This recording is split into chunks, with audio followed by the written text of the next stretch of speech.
is my first part answer to question number 1 for the evaluation, which is, in what ways does your media product use, develop or challenge forms and conventions of real media products? In order to answer this question, I reflected back on previous work that we'd done for our ancillary, which was researching on real life drafts and on real life posters and double page spreads that we analysed before we began to create our own. So what we did was we each said that we'd look up 2 posters and 2 drafts and 2 double page spreads and analyse them, and then we put them all together, choose which ones we wanted to get inspiration from, and then create our own. So what we did was we went online, just typed in poster, and so we analysed posters like Dexter and Sherlock, and there was double page spreads like Call the Midwife and Lee's Up for a Laugh, and I think there's one on Gods and Monsters as well. So from this, we were able to acknowledge the basic codes and conventions that were used across all of them mainly, and we wrote these down so that we could create our own, and this is what we decided were the codes and conventions. So for posters, the codes and conventions were first of all to be very eye-catching. The main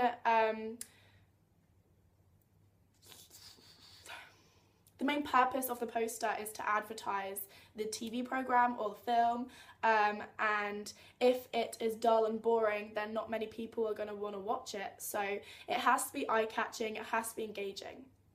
The next thing where we noticed that the colours often connoted the genre of the TV series or the film. So for example, if it's a sad film or it's not that upbeat, it will use quite dull and gloomy colours like greys and blues.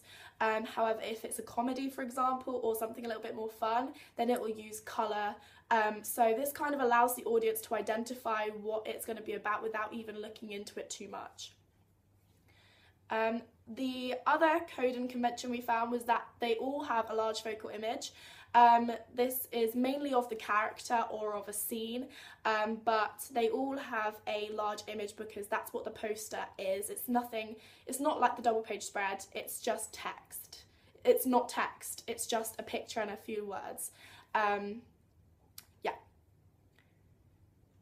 We also found that all of the posters had the title of the TV show or the film in bold, and they were mainly very large and spread out across the whole thing.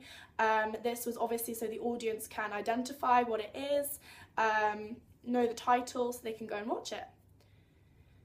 The other form of text was smaller, and often a lot of them didn't have many of these, but if there was other text, it was of the producers who starred in it, the main actor or the documentarian, and other little bits and bobs like the channel that it would be aired on and the time, so that the audience can go and watch it, they know when it is, where it is, and yeah.